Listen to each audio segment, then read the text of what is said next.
bakunda kugarukaho aho umwibaza umukristo n'umushyitsi yasezeranye iki icyo yemera n'iki mu rwego uyu munsi inyigisho mwatangiye hambere aha ngaha ibiganiro kwemera kwanyu kwemera kwanyu twese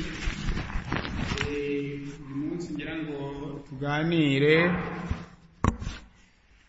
ku bijyana n'uko kwemera ariko dushingira ku ngingo iri mu ndangakwemera yacu yitwa nemera ko abanyabyaha bikizwa cyangwa se ndahamya ko batisima ari imwe ikiza abantu ibyaha. Mu Gifaransa handitse ngo je crois au pardon des péchés mu ndangakwemera muri credo niba mubyibuka je crois au pardon des péchés. Nemera ko abanyabyaha bikizwa cyangwa se ndahamya ko batisima ari imwe ikiza abantu ibyaha. Kugira ngo dukomeze urwo rugendo rwacu mu gusobanukirwa no kwemera kwacu, ingingo ngira ngo tuganireho uko nababwiye ntabwo ari kuza kubaha amasomo, si amasomo mbaha, ni ikiganiro, ni ukuganira twungurana ibitekerezo ku kwemera kwacu. Ingingo y'ukwemera dushobora kuyiganiraho tunyuze mu bice binyuranye. Igice cya mbere ngira ngo tubanze turebe neza twumve ko Yezu ari we mukiza Imana yohereje ku isi. Ni ingingo ya mbere. Yezu ni we mukiza Imana yohereje ku isi, Imana yohereje mu bantu. Abanyarwanda baravuga ngo izina niryo muntu, nubwo hari abandi bagerekaho ngo izina si ryo muntu, ariko icyabanje ni ukuvuga ngo izina ni ryo muntu. Iyo bihushije baravuga ngo izina si ryo muntu, nk'uko imisozi yose atari nyarusange, cyangwa imisozi yose ishobora no kuba nyarusange. Abo ni Abanyarwanda mu buhanga bwabo, ubushishozi bwabo, ibyo batubwira bikomeye. Izina ni ryo muntu. Yezu aje kuri iyi si yahawe izina.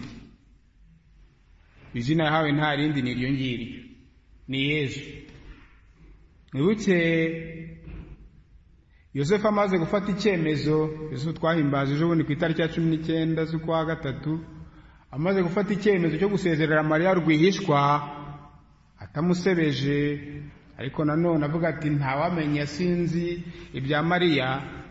Amaze gufata icyo cyemezo, mu nzozi nibwo yabonye marayika w'Imana amugenderera amubwira ati humura witinya kuzana umugore wawe. Amusobanurira ibyabaye byose, arangije aramubwira ati uzavuka uzamuha izina uzamuha nta rindi ni Yezu.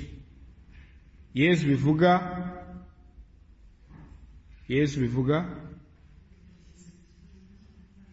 bisobanura iki? Hakizimana niyo ikiza. Ubwabyo Yezu, tutagiye kuri Emmanuel iyo ni ibindi Imana turi kumwe, Imana iri kumwe natwe, ariko Yezu turabizi bivuga Hakizimana. Imana niyo ikiza, niyo mukiza.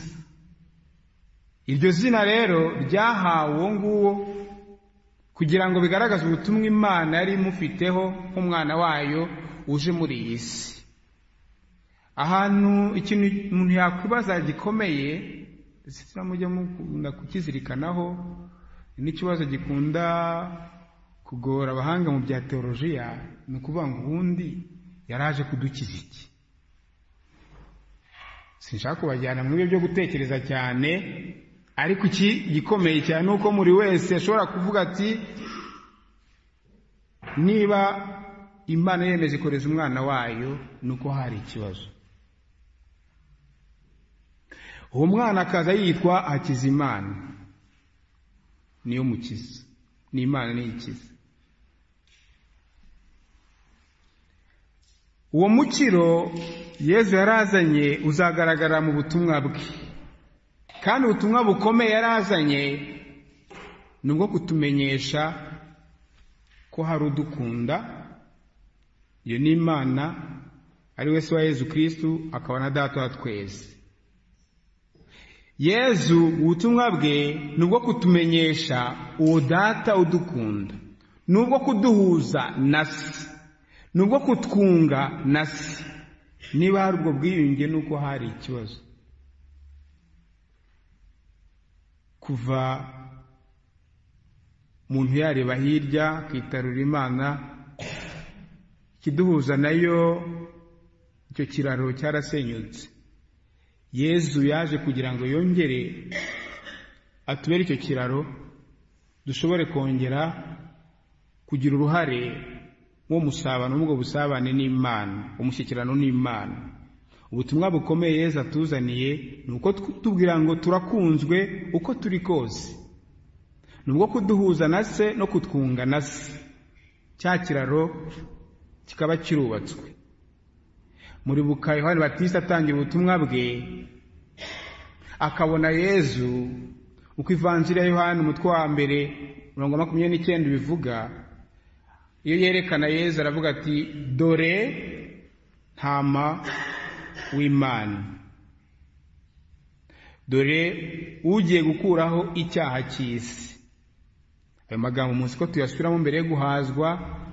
Voici l'agneau de Dieu qui vient ôter le péché du monde, qui enlève le péché du monde. Ikiba gisigaye ni ukumenya icyo cyaha cy'isi noneho iki. Niba Yohani Batista avuga ati, dore ntama w'Imana, dore uje gukuraho icyaha cy'isi, nuko icyaha gihari. Ese wakuraho ikidahari? Yego, uje gukuraho icyaha cy'isi n'uwo ntama w'Imana, uje kwikorera ibyaha by'abantu. Ubwo ni ubutumwa bukomeye tubona muri ayo magambo Yohani Batista avuga, dore ntama w'Imana ugiye gukuraho icyaha cy'isi. Bigaragara rero ko ubutumwa bwa Yezu aje ari ntama w'Imana. Uwo ntama tubona no mu kiragano cya kera, tubona mu mateka yo gukizwa kwacu muri Isiraheli, ariko akaba ntama uturutse mu ijuru, uje kutubohora ibyari bituboshye byose, tugakirizwa muri we. Turabizi muri benshi yakijije. Hari ijambo rimwe yakunda kubanza kubabwira. Iyo musoma muzirikana ivanjiri, dusanga abwira abasanze cyangwa asanze ashaka kumukiza, aramubwira ati, ibyaha byawe urabikijijwe. Muzi ko n'icyo kibi kibazo hagati ye n'abafarisayi, bavuga bati, uyu muntu ninde wihangara uvuga ngo arakiza ibyaha, kandi Imana yonyine ariyo ishobora gukiza ibyaha. Ibyo byamubereye ikibazo hagati ye n'abafarisayi. Umuntu niba aje bamuhetse, mwibuke wa wundi wararamugaye, bamunyujije mu gisenge bakamumanura, icyo twe tubona nk'abantu tubona ni ubumuga bw'inyuma bw'umubiri. Icyo akwiye gukizwa n'iki? Nubwo bumuga. Hari ikindi se? Ariko Yezu akabanza akavuga ngo ibyaha byawe urabikijijwe. Bihuriye n'ubumuga se? Abamuzanye ntabwo bamuzanye kubera ibyaha. Sinzi niba turi kumvikana. Bamuzanye kubera ibyaha yakoze se? Oya, bamuzanye kubera ko yamugaye, bashaka ko Yezu ugaragaza ububasha amukiza ubwo bumuga. Ariko muzarebe henshi ajya gukiza abantu aravuga ngo ibyaha byawe urabikijijwe. Sinzi niba tubyibazaho ngo tubizirikane cyane. Iyo umuntu mu Rwanda n'abaga ndi muri paruwasi cyangwa n'abapadiri barabizi, babaye muri paruwasi, iki gihe cya Advent haba ari igihe cy'igisibo, aba ari igihe gikomeye ku bapadiri wacu kubera penitensi, abantu baza gushaka penitensi ari benshi, sibyo? Ni kimwe gikomeye rero. Hari nk'ukuntu abantu tuba twahuriye muri santrari, twahuriye kuri shapeli n'iyi, wenda nk'abantu bakaza ari benshi, ati ubwo abandi bagiye nanjye reka ngende. Ariko hagera wenda ukaba wagira ikibazo cyo guhura n'umwe ati ntaje kuko n'abandi baje ariko nta byaha mfite, ntese fashe kumara iki ariko urangiza nta kibazo nta byanze ariko urangiza ko biragoye mu bintu bigoye bibaho ni ukubona aho icyaha kiri ni naho umutego Satani ifite kw'iki gihe yanatuziritse uhereye kuri rwego rwo hejuru ukagera kuri rwego rwo hasi yereka isi ko nta cyaha kikibaho aho rwose tubivuge tubisinye aho igiye kudutsinda burundu nta cyaha kikiriho sibyo niho umuntu asambanye twumvikanye ikibi ni ugufata cyangwa kwabiza abana ibyo byanditse mu mategeko byo ni ikosa kubyirega kwa padiri si byo cyokora bagufunga ariko kwa padiri si byo byo kubyirega ntabwo ari byo icyaha kuri iki gihe Satani atubwira ngo nta gihari nta mpamvu rero yo kujya kwishinja ibyaha dayeri no kwikiripabiliza abana bagiye guha ukaritie ntimukajye mubabwira ngo bicuze nta gukiripabiliza umwana kumva ko hari ibintu bibi yaba yarakoze oya nta cyaha kibaho nibeshye nkubwira nabi nibeshye dushaka uburyo tubivuga tubyita ukundi kuko ibyo nta bibaho dushaka amagambo dushaka uburyo bundi tuvuga ibyo bababwira aho niho hari ikibazo kugira ngo tuzirikane ko iryo jambo Yesu yabwiraga baza ati ibyaha byawe urabikijwe nta nicyo bagamubwiye hari icyo bagamubwiye se hari icyo bagabavuze ntacyo baje bashaka gukira indwara y'umubiri we arahera imbere hakomeye aho niho hanakomeye ivanjiro ku cyumweru murayibuka neza iki cyumweru gishize munyibutse twibukiranye ivanjiro ku cyumweru gishize yavuga ngo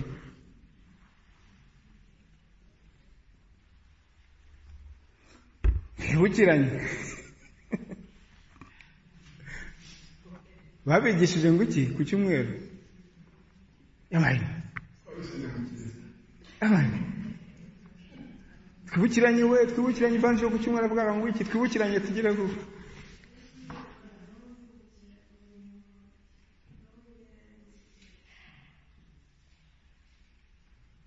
twibukiranye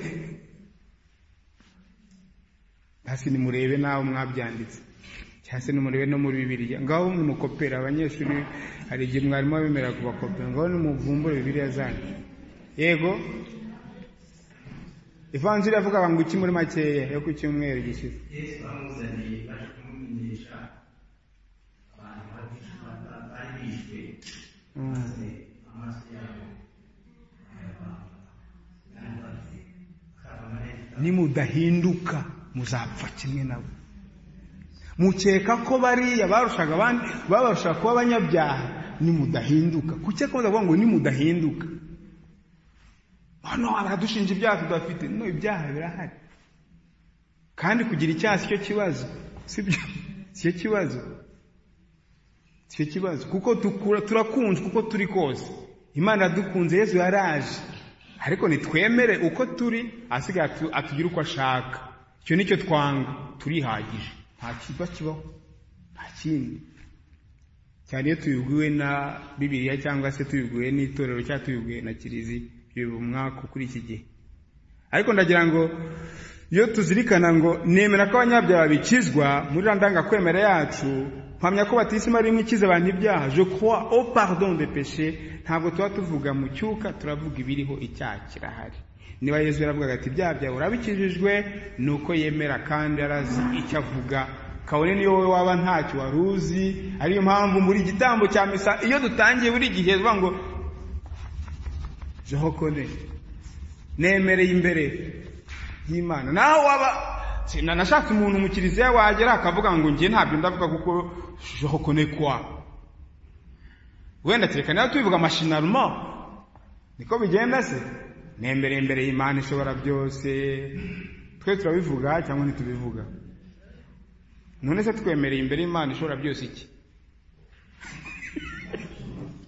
kunacumuye rwose nashatse kureba ngo igihe bari kubivuga ngo ndeba Kristo nkabitegereza ngo ndebe niba hari utari kubivuga nasanze twese tubivuga uhereye kuri padiri yateye nemera imbere y'Imana bivuga ngo turabo turibo ariko ntabwo agomba kudutera isoni ngo tuvuge ngo Imana yaratwanze kubera niradukunda malgré son péché, malgré nos faiblesses, Dieu nous aime.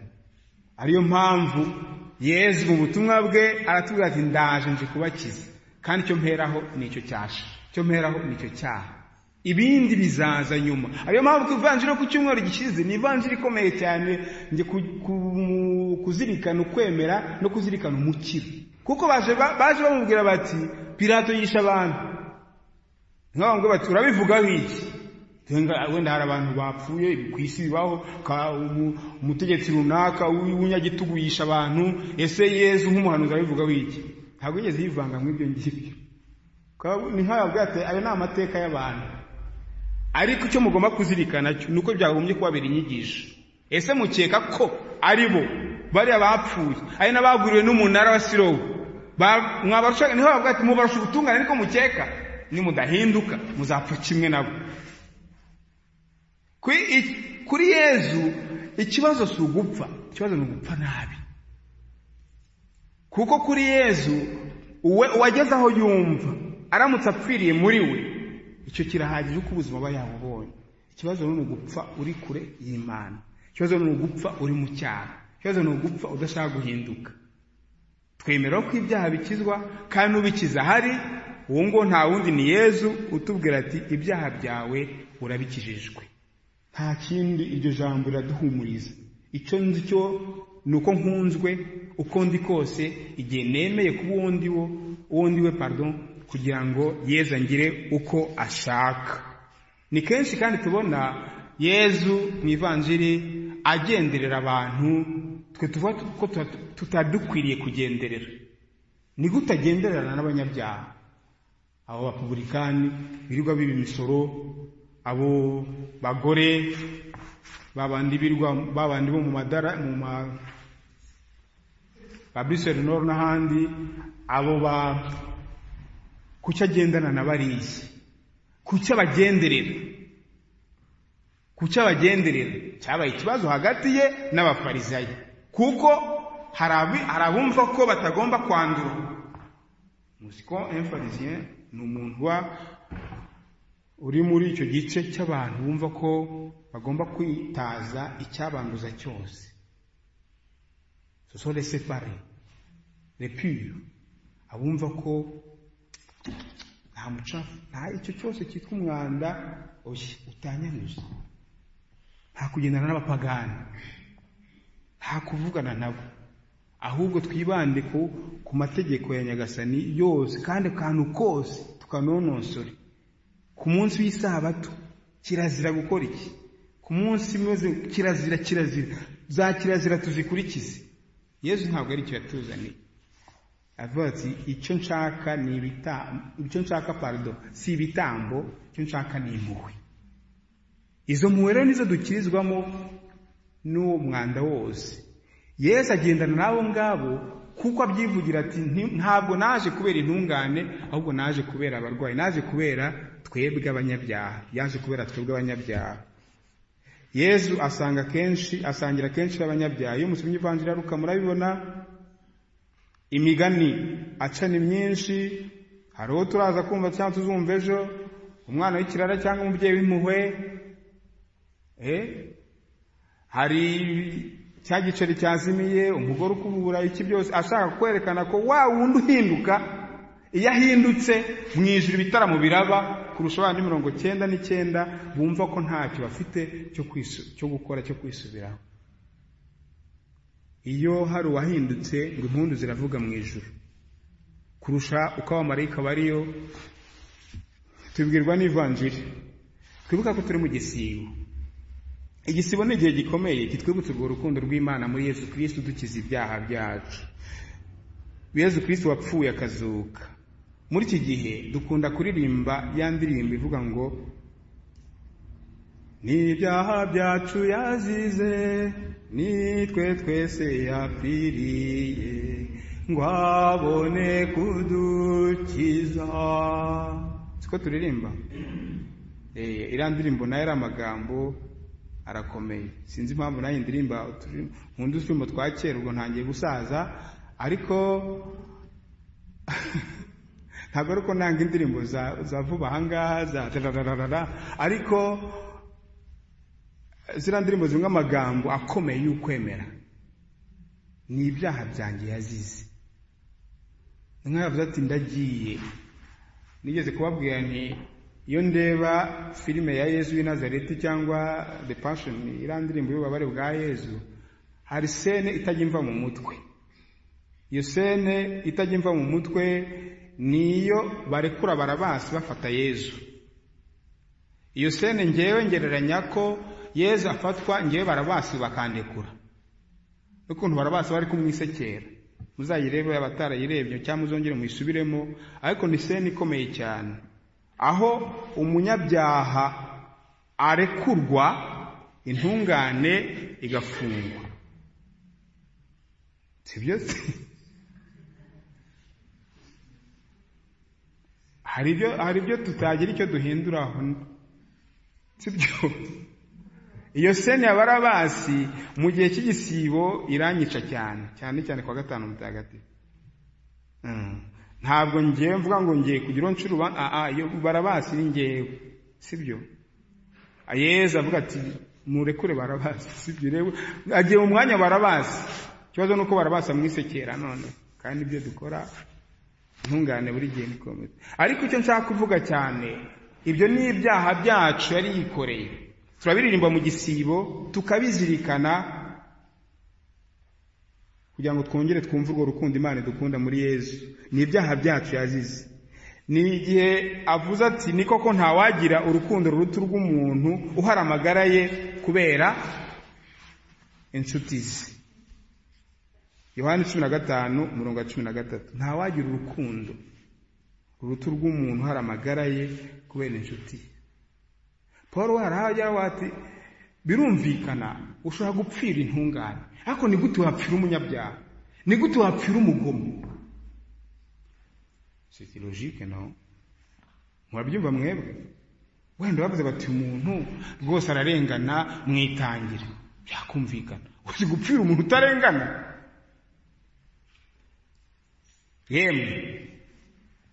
Murabyumva mwebwe? Gupfira umuntu utarengana, upfira inzirakarengane, umuntu yavuga ati ibyo byakumvikana. Ikitumvikana ni ugupfira umuntu utarengana, umunyabyaha w'umugome.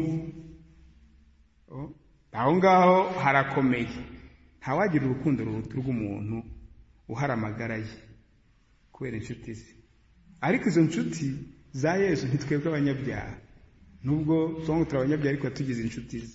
Mu gusoza ubutumwa bwe hano ku isi, yahaye intumwa ze ububasha bukomeye. Nta bundi butumwa bukomeye tuzi, cyane cyane mu Ivanjiri kubitubwira ya Yohani, ni ububasha yazihaye nubwo gukiza abantu ibyaha. Yohani 20:22 kugeza kuri 23. Yagira udusomera uwo murongo Yohani 20 kuva kuri 22 23.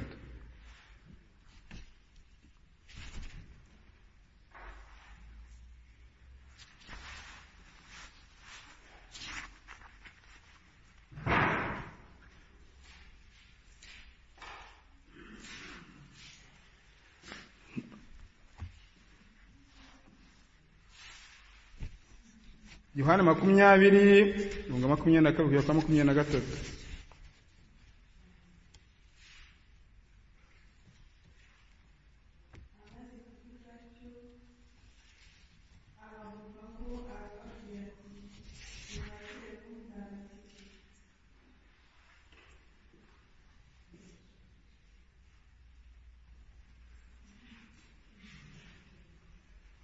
Makumyabiri na gatatu.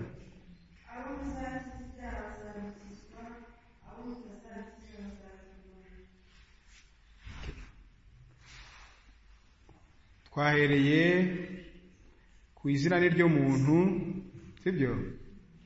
Tubona Yohani uhamya ibyo wari utegerejwe, avuga ati dore ntama w'Imana uje gukuraho icyaha cy'isi. Tubona mu butumwa bwa Yesu ubwo aho agaragaza ko mu byamuzanye nk'ibanze kugira ngo abantu bashobore kungwa na se icyo akora gikomeye ni ugusanga abo ngabo isi yari yarajugunye cyangwa se natujugunya abanyabyaha, agasangira nabo, akabana nabo, ariko n'abazaga bamusanga bakeneye gukizwa ubumuga bw'inyuma, yabanza kubakiza ubumuga bw'imbere. Aravuga ati ibyaha byawe urabikijijwe. No kuva kuri iyi si mu kurangiza ubutumwa bwe, nta kindi abanze kubwira abigishwa be, ni ukubabwira ati mbahaye roho wanjye, abo muzakiza ibyaha bazabikizwa, abo muzabikiza bazabigumana. Ahangaha muzi ko hagirwaho impaka nyinshi, abanyamadini banyuranye, ese abo bakibikiza ni bande, ese ni padiri, ese ni umuntu wese, sinshaka kujya muri izo mpaka, sibyo? Byose twe turi mu kwemera kwa Kiliziya Gatolika. Icyo twemera ni uko Yezu yahaye Kiliziya ye ubwo bubasha, nabo yabuhaye. None no kumva ese ahubwo twese nk'umuryango w'Imana twiyumva muri uwo muryango wahawe ubutumwa na Yezu Kristo. Ibyaha by'abantu nibyo Yezu yazize, n'ibyaha byacu yazize, ariko twemera ko ibyo byaha byose abidukiza, kandi ko azakomeza gukiza abantu na n'ubu kugeza igihe byose bizuzurizwa. Niyo mpamvu muri iyi ngingo y'indangakwemera yacu ngo batisimu ni imwe ikiza abantu ibyaha. Iyo batisimu tuvuga ni iyihe? Ahangaha ndagira ngo twihute, nayo ingingo ya kabiri, batisimu ni imwe ikiza abantu ibyaha. Iyo usomye ivanjiri ya Mariko umutwe wa 16 umurongo wa 15 kugeza kwa 16, tubona ko Yezu yohereza abigishwa be ku isi yose akabaha ubutumwa bwo kubatiza. Kwa Yohani twabonye ko abaye ubutumwa bwo gukiza ibyaha amaze kuba Roho Mutagatifu. Mariko akatubwira ati ngaho nimuje mu isi yose mwamamaza inkuru nziza mu biremwa byose, uzemera akabatizwa azakira. Ubu ni Yezu bivuga mu ivanjiri ya Mariko. Muje mu isi yose mwamamaza inkuru nziza mu biremwa byose, uzemera akabatizwa azakira. Iyo niyo batisimu, kubatiza, mubatizo, batisimu ituma dukira. Iyo tuvuga ngo ndahamya ko batisimu ari imwe ikiza abantu ibyaha, tuba tuzirikana iryo sakaramento. Yezu aradukiza, ariko mu byiza dusigiye, umurage yasigiye Kiliziya dukiriramo harimo ayo masakaramento. Irya mbere rikomeye rero niyo batisimu, umubatizo ariyo sakaramento rya mbere dukirizwamo tugahinduka ibiremwa bishya muri Yezu Kristo. Ariko nanone tuvuga ko ubatijwe ubwo birangiye ashobora kwicara ati narakijijwe, yararangiye. Niko tubyumva? Mwashobora kwicara? Niyo mpamvu nicaye nanjye. Ese niba uzemera akabatizwa azakira, ikindi ko twabatijwe twakwicaye.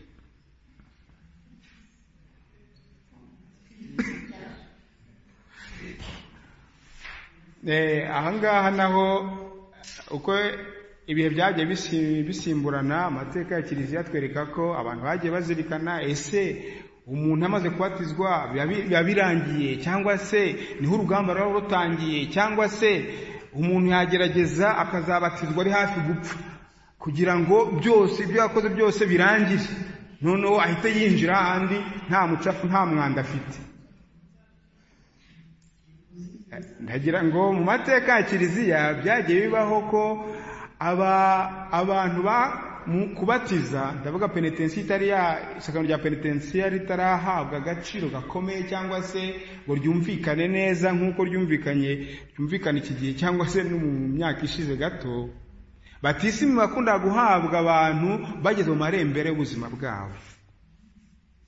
Ayo ni amateka ya Kiliziya mugombye kumenya. Bako bati bwari hafi, wenda bakabona atangiye nko bati mu batize buri abiri hafi ho, nta byaha bindi ashobora gukora nyuma yaho. Byagiye bibaho mu mateka ya Kiliziya, ndetse muzi ko no kubatiza abana bitari umuco wari uhari cyane, sibyo? Nabyo biri mu mateka. Yari biza kugera igihe bavuga bati mubatize bose, n'ubundi ntumwa zageraga mu rugo zikabatiza bari mu rugo bose, sibyo? Cyane cyane ko abana bari mu bo Yesu akunda cyane, mureke abana bansange, sibyo? Kandi icyo ukunze ugisangira n'uwawe, ntanswe umwana rero wawe. Ariko nagira mabwire ko batisimu mbere yumvikanaga cyane cyane ko ivanyeho byose, ubwo umuntu ahise akizwa birangira. Ariko ntabwo bivuga ngo mu by'ukuri urugamba rurarangiye, ahubwo niho ruraba rutangiye. Nkivuga ibi bya batisimu, sinzi niba muri mwebwe mufite abavandimwe mu badive cyangwa ahandi, hari aho bakemera ko iyo umuntu akoze ibindi byaha yarabatijwe bongera kumubatiza. Murabizi, ngewe nakuriye mu muryango w'abadive ndabizi. Bakavuga ati yakoze mwongere mubatize kuko iya mbere yavuyeho. Twemera ko batisimu ari imwe, sibyo? Bavuga bati rero nubwo yakoze ibyaha buriya twongere tumudubike. Nibwo buryo nabwo bwo kwemera, ntabwo tugiye guca imanza, umucamanza n'umwe kandi ntabwo berewe kuducira imanza, biterwa n'uko twe tubyumva cyangwa tubyemera, sibyo? Ikindi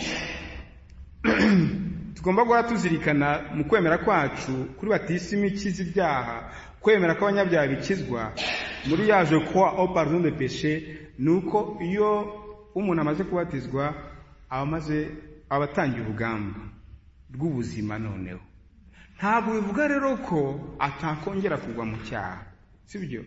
Ntibivuga ko ubwo ngubwo byarangiye ibyo yakora byose nyuma kubera ko yabibabariwe, ubwo yazababarirwa bya bindi aramutse ubwe atifatiye icyemezo. Oya, ibyo twaba tubyumva nabi. Ahubwo ahamagariwe gukomeza kurwana, abagabo gukomeza gutsinsura icyatuma yabatisimu ye yibagirana cyangwa se ihinduka ukundi. Mu bushishozi bwa Kiliziya hambere hasinzi uko abakera bari ahangaha cyangwa abakuze kurusha abandi bari ahangaha barabizi. Muri gatolisimu iyo basonaga batisimu bayisonaga mu buryo butatu. Hari batisimu yo kwifuza, batisimu y'amazi na batisimu y'amaraso. Kugira ngo byose byumvikane neza tutaza kugira ducira urubanza, kuko Yesu avuga batisimu byaterwa nuko wumva iyo batisimu, uko ushaka kuvuga none se abatarabatijwe bizagenda bite niba ari batisimu ikiza.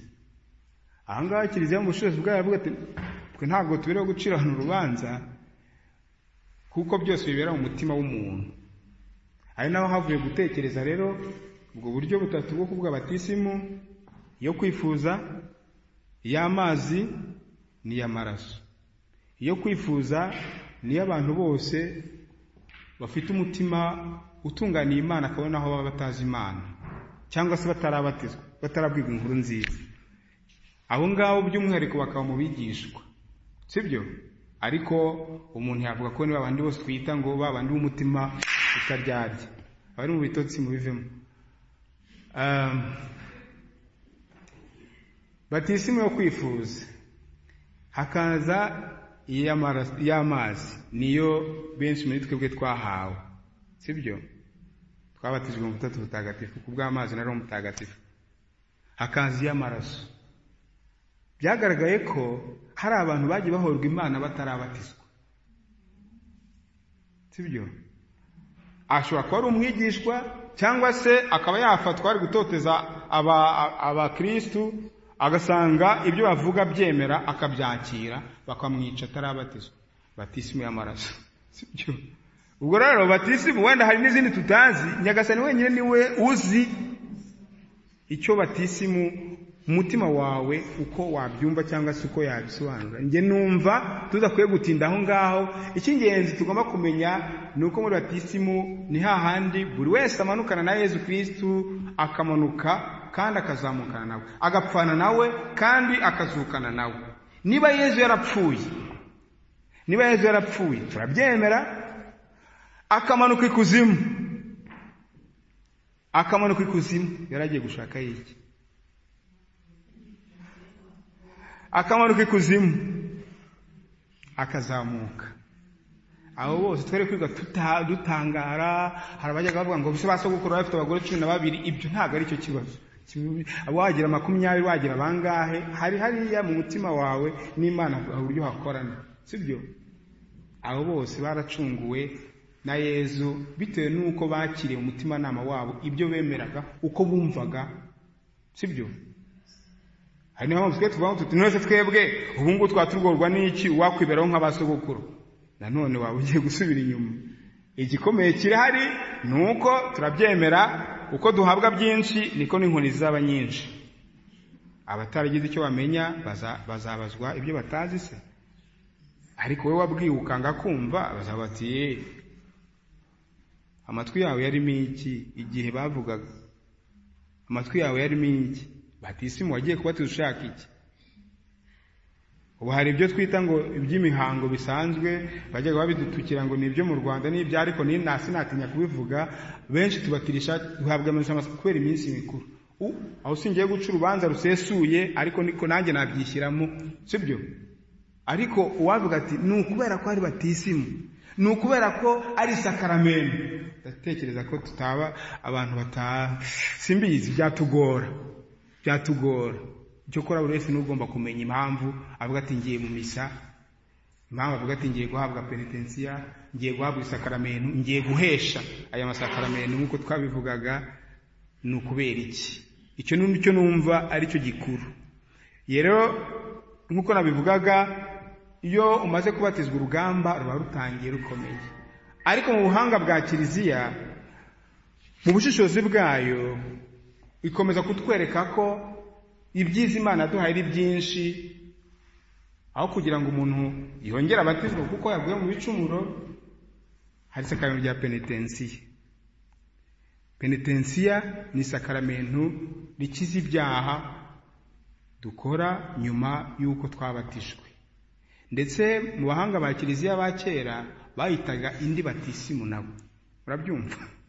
Nkuko babandi twavuga ngo iyo umaze kongerwa mu byaha barongera bakubatiza. Hari abayitaga batisimu ku bundi buryo.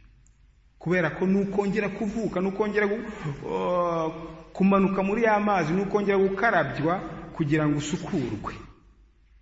Ni nko kujya kwa muganga bati ibi tubyomore tubivaneho. Muri batisimu byose Nyagasani arabyomora. No muri penitensiya byose Nyagasani arabyomora. Tugira amahirwe rero. Tugira amahirwe nubwo tuzanabibaza. Si byose tugira amahirwe kuko tuzi byinshi, ariko tubizi ni nako tuzabibazwa. Iryo sakaramento rituma rero twiyunga n'Imana igihe ducumuye, tukiyunga n'abavandimwe bacu. Ingingo ya 3 ntago nyitindaho, ni y'ububasha bw'imfunguzo. Iyo tuvuga ngo nemera ko abanyabyaha bikizwa, ndamya ko batisima ari imwe ikiza abantu ibyaha, je crois au pardon des péchés, ntago twakwirengagiza ikibazo cy'ububasha bw'imfunguzo. Ni bande bafite imfunguzo?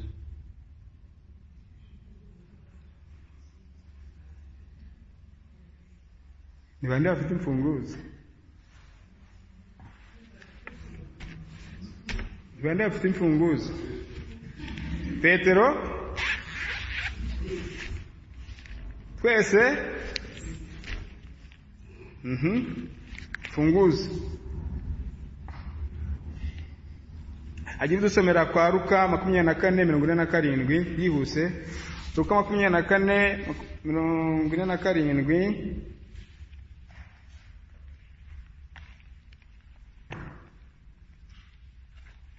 Ageze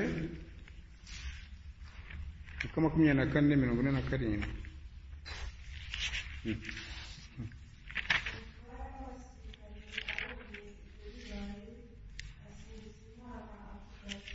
Ni 20 na kangahe?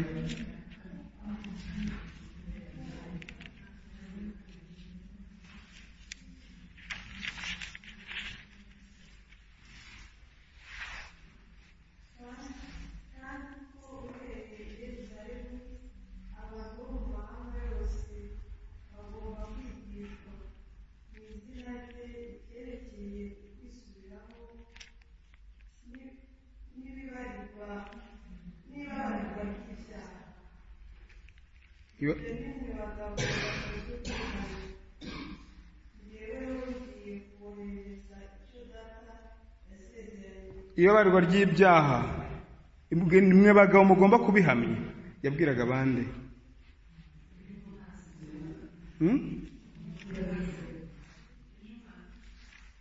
yabibwiraga natwe dukomeze yagira udusomera Matayo 16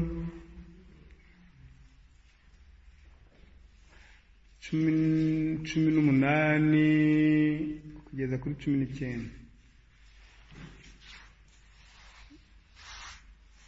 Matayo 16 18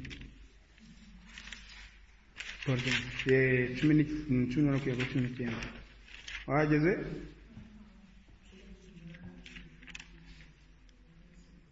yego dusomere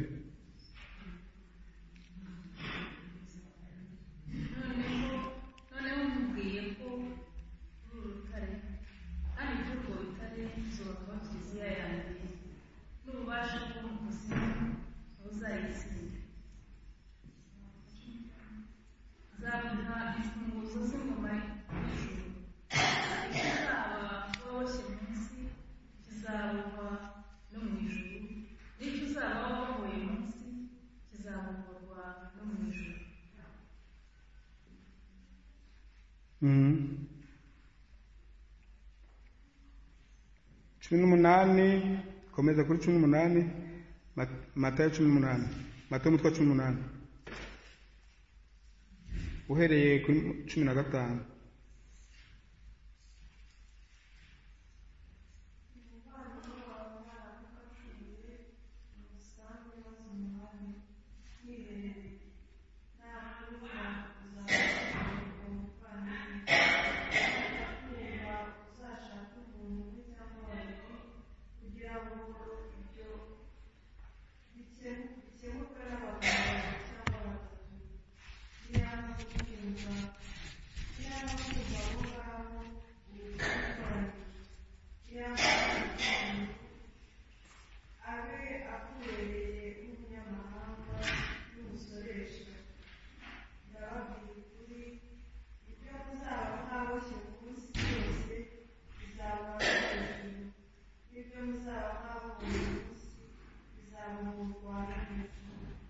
Yego gisubire muragifite se ikibazo cy'imfunguzo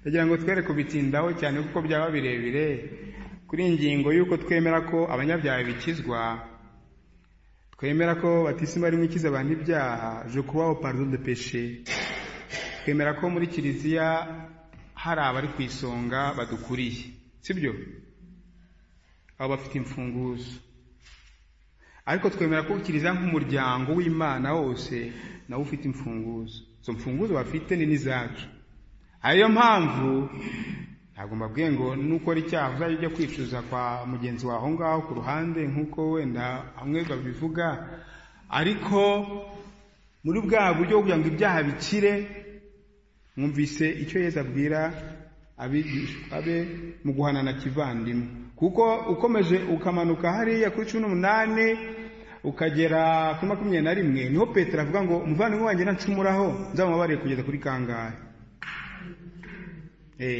nuvuga ngo dufite uruhare rwo gukiza bagenzi bacu kugira ngo byaha bive mu nzira sibyo hari intumwa zifite ubwo bubasha bwihariye ariko nk'umuryango w'Imana twese dufite ubwo bubasha turabufite turabyemeranyaho murabyemera ariyo mpamvu kuri hari ijambo rikomeye ngo niyanga kumva ikoraniro abe kubereye nk'umunyamahanga n'umusoresha ibyo muzamwaboshye munsi bizaboha no mwijuru mu by'ukuri nta n'ubutumwa dufite bwo kuboha abandi umuntu ariboha sibyo umuntu uzakubwire yaba padiri yaba nde ngo ngenda kuboshye uzamubwira uti ntuzuboha kuko uwambohoye arahari sibyo uwatubohoye twese arahari ni Yesu ariko ni ngombwa ko tumwemerera ko tubohorwa kuko ntabwo bihagije kuvuga ngo nyirarabohowe kandi utemera ko za ngoyi zose ayicagagura. Dufite uruhare mu mukiro w'abavandimwe bacu, kimwe n'uko dushobora kugira uruhare mu gutuma umukiro wabo udashoboka. Icyo dutumwa ariko ntabwo ari ukuboha abandi, mu kubohora abandi. Naho ibyanditse aha ngaha ngo bazaba biboshwe no munsi, biboshwe mu isi, zaba biboshwe no mu ijuru, ntabwo ari twe tuzaba twabikoze, nitwe twiboha, ntabwo ari abandi bagomba kutuboha, sibyo? Wabikubwira uzamubwire ko yibeshye. Iyi ngingo ngira ngo ndangirizeho niyo kuvuga ngo impuhwe z'Imana muri ibi byose. Ingingo ya 4, impuhwe z'Imana nta mupaka. Impuhwe z'Imana nta mupaka. Ikizwa ry'ibyaha nta mupaka. Ntabwo twavuga ngo hari aba n'aba, izo mpuhwe twese zitugeraho. Ikiba gisigaye nk'uko nabivugaga ni ukwemera kuzakira. Aha tujye tuzirikana, njyewe hari ikintu ntajya nkunda cyane, aho abantu muri iki gihe bavuga ngo impuhwe z'Imana zirahari, impuhwe z'Imana zizadukiza. Ni ngombwa zirahari, turabyemera, ariko ari uko twemeye ko izo mpuhwe zihari kandi twemeye kuzakira. Kuko ntabwo uzakora ibyo ushaka ngo impuhwe z'Imana zirahari. Niho uzagwa mu cyaha bita le péché de présomption, cyangwa se cyo kwigerezaho. Nkunda kubabwira ari icyaha gikomeye nacyo kibaho cyo kwigerezaho. Ku mbaraga zanjye byose nabishobora, ku mbaraga zanjye ntabwo wabishobora, cyangwa se Imana irahari izankiza, ubundi si ryo juru rizarubamo yonyine. Ibyo ni ugutuka Imana, ni ukwigerezaho, sibyo? Ni ukwigerezaho, ni ukwigerezaho. Niba uzi ko hari imbaraga nk'ufite, uravuga uti nzi ko Imana yonyine ishobora kumpa imbaraga zihagije kugira ngo nsinde iki ngiki. Ntabwo uzavuga ngo njyewe ku bwanjye, njyewe Karekezi ibi ndabishoboye ku mbaraga zanjye. Waba ugiye gutuka Imana. Impuhwe z'Imana rero zirahari, icyo dusabwa ni ukwemera kuzakira kugira ngo umukiro ugere kuri twese. Aha tumenye ko nta cyaha Nyagasani atababarira, nta cyaha Nyagasani atababarira, ntacyo. Muri Kiliziya Gatolika turavuga ngo hari ibyaha bikomeye, hari ibyaha byoroheje, hari ibyaha n'ibyaha, ko tuvuga. Ariko icyaha uko kiri cyose, nk'uko Izaya bavuga ati niyo byatuka kura bikaba nk'indubaruba, nzaza byose mbihindure nk'umuhemba, byose bihinduka urwererane ubwoya bw'intama, nzaza. Niba twemeye, ariko niba wemeye, niba nemeye, nta cyaha Nyagasani atababarira. Twebwe kubabarira biratugora, ndetse tukavuga tuti ni gute njyewe uyu muntu byumvikana bite? Koko ntabwo byumvikana kubera utubaraga twawe nka muntu. Ariko Imana ni Imana, irenze izo mbaraga zawe. N'ikitababarirwayo irakibabarira cyane iyo wa muntu nanone yerekanye ko, ndetse ikubabarira mbere yo gusaba imbabazi, ikubabarira mbere yawe. Icyo navugaga kare rero, navugaga nti mu kintu gikomeye kuri iki gihe se kibi idufatiyeho ni icyo kuvuga ngo nta cyaha kibaho, kwicuza nabyo ntibigomba kubaho. Gusaba imbabazi ni ukubanza kwiga, ukabaza umusikologe niba ntacyo byakugiraho ingaruka, ukabanza ukareba niba utahungabana, sibyo? Noneho rero ndagira ngo mbabwire ko tugomba kuzirikana abavandimwe, niba Yezu ubwo avuga ati ibyaha byawe urabikijijwe, niba Yohana Batista avuga ati dore ntama w'Imana uje gukuraho icyaha, ni uko icyaha gihari. Buri wese ajya avuga ati wenda niba ubona nta n'icyo wowe wishinja rwose bimeze neza kurusha n'abafarisayi, uzajya utekereza abandi, sibyo? Utekereza abandi, upfukame urire, uzi imbere y'isakaramento ry'Ukaristiya ube nka Monika wariraga umuhungu we Agustin, urire uvuga uti Imana ngutuye ab'isi yose, banyabyaha b'isi yose, nanjye nishyizemo, cyangwa se nubona ntishyiramo ariko abandi ndabagutuye, sibyo? Kari icyaha kirahari. Ikibazo cyo kubirondora ngo ujye gushinja abandi, uvuga uti icyaha kirahari, ibyaha birahari. Niba udashoboye kubona ibyawe, ariko menya ko Yezu we umurimo we wa mbere ukomeye mu kutwunga n'Imana no kubanza gutsinsura icyo cyaha.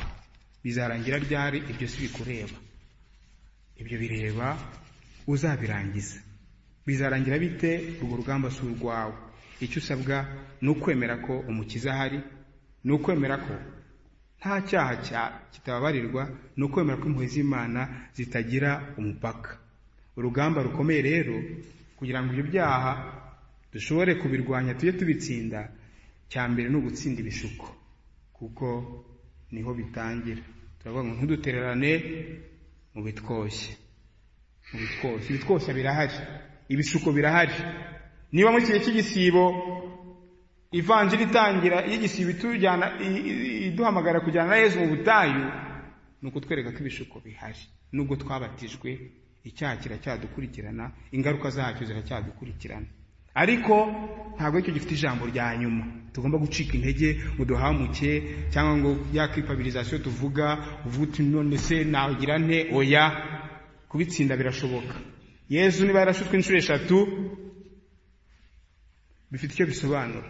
Nge ndi iki buryo navuga ngo nta gishuko ngira, nge cyarakemutse. Uzigire mu ijuru ibana n'abamarayika ko niba cyarakemutse. Urugamba turimo kuri iyi si rurakomeye, ntabwo kwishunga ngo byararangiye kubera ko twabatijwe, ahubwo turi ku rugamba. Kandi urwo rugamba tuzarutsinda, uwo turi kumwe nawe uturwanira niwe watuma dutsinda. Watsinze Sekibi mu butayu, akayitsindira no ku musaraba. Yemera igihe yavugaga ati dawe birujijwe, byose abishyize mu maboko ya se. Ndagira ngo turangirize ku isengesho rya dawe uri mu ijuru, isengesho ryiza dukunda kuvuga ariko rifite andi mabanga yihariye. Dawe uri mu ijuru mukunda kuyisenga twese, sibyo?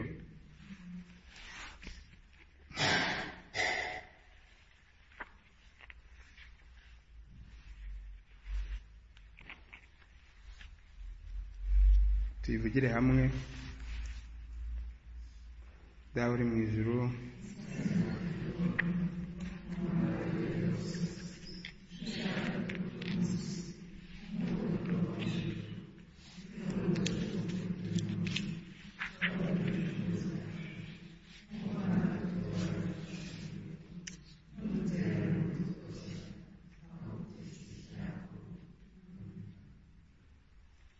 Nyagasani ntadutererane mu bitwoshye. Ni imbaraga tugomba gusaba. Ibitwoshya byo birahari ni ijana, sibyo? Buri wese arebe aho akunze gufatirwa n'ibikunze kumugora mu bishuko. Hari ahandi hakomeye iyo tuvuga dawe uri mu ijuru dusaba ngo Nyagasani aduhe ifunguro dutunga uyu munsi. Iryo funguro dushobora kurizirikana mu buryo bwinshi. Ifunguro dutunga none, tutamubwira ngo duhe ifunguro ry'imyaka 100, aduhe iry'uyu munsi, dutunga uyu munsi ari duhe. Si bihagije se? Birahagije. Kuri iki gihe kuvuga muri iyo logique ntabwo bihagije, kuko ugomba gukora planification, ugakora projet kugira ngo uzabone ibigutunga, uzabone amasaziro, uzabone ibiki. Ntabwo ari bibi, sibyo? Ariko ifunguro dutunga uriduhe none.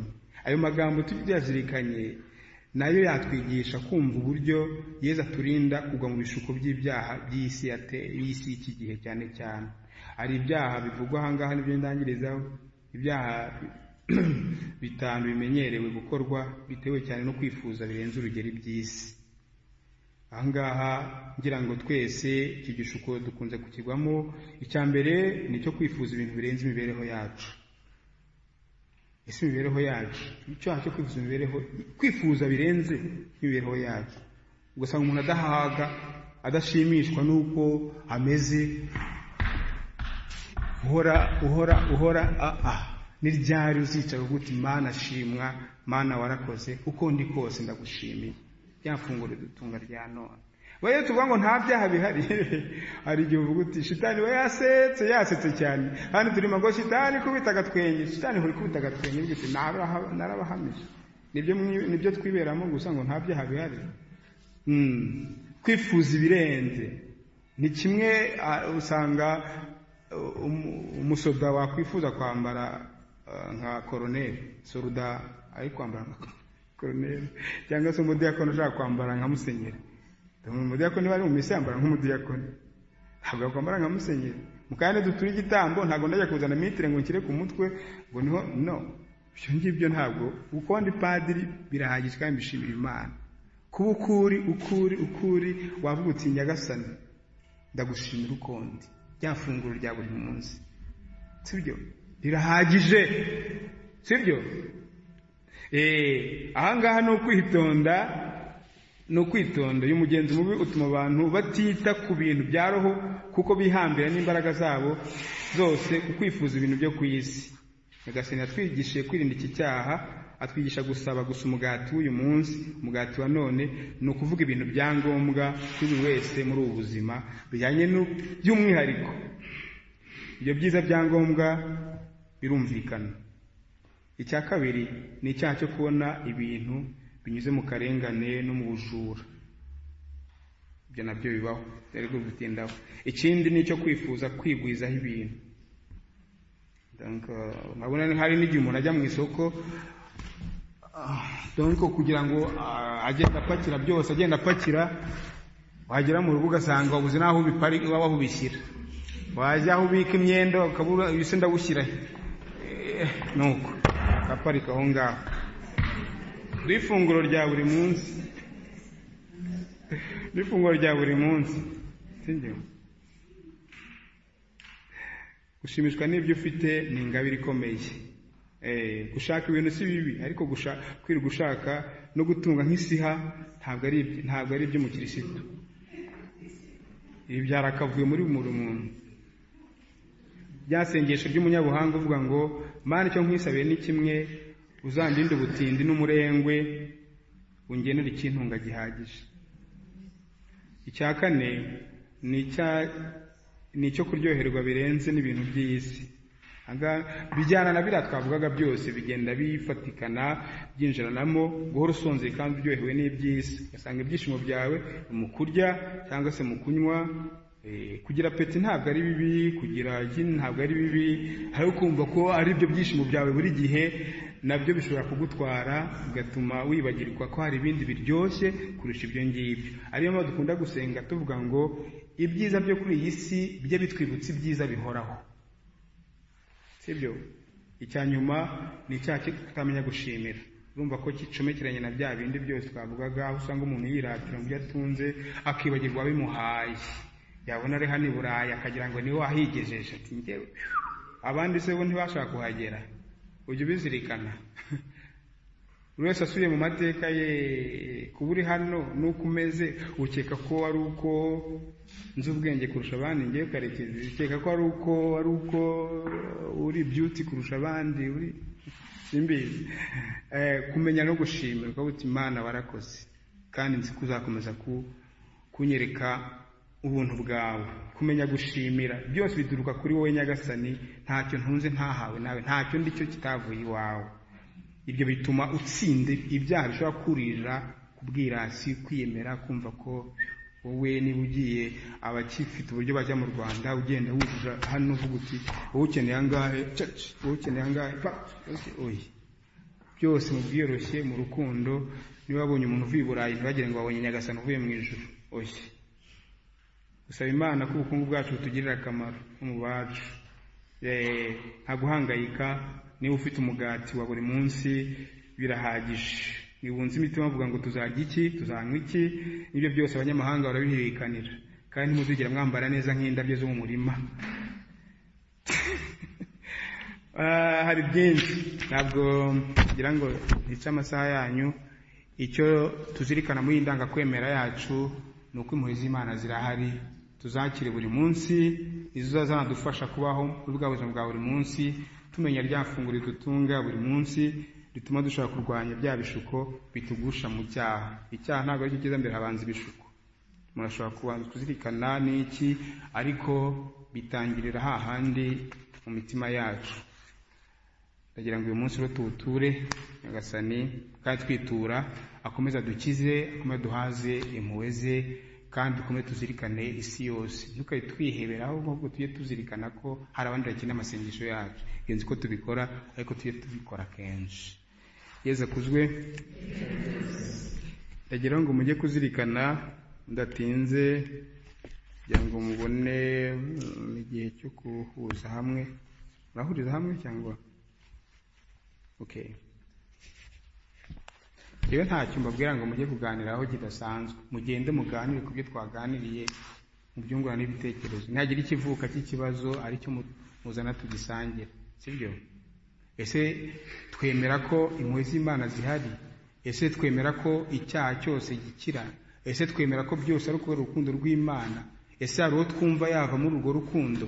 Ese mu buzima bwacu bwa buri munsi urwo rukundo turwakira gute? Twere gutinda ku byaha, sibyo? Dutinde kuri urwo rukundo rw'Imana n'impuhwe zayo. Murakoze.